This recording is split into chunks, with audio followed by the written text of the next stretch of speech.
Friends, আজকে হলো পয়লা বৈশাখ। আর পয়লা বৈশাখ উপলক্ষে আমার তরফ থেকে সবাইকে জানাই শুভ নববর্ষ।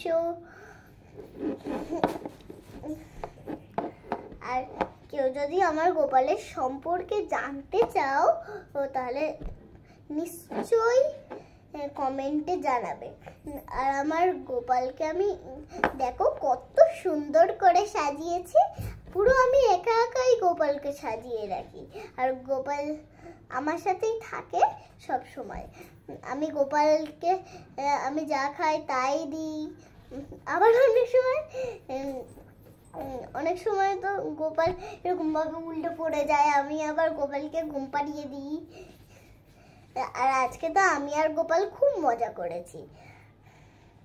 আর তোমরা পয়লা বৈশাখে নতুন জামা পরে কি ঘুরতে যাও সেটা অবশ্যই কমেন্টে জানাবে। আচ্ছা বাই বাই, আবার দেখা হবে নেক্সট মিনি ব্লগে।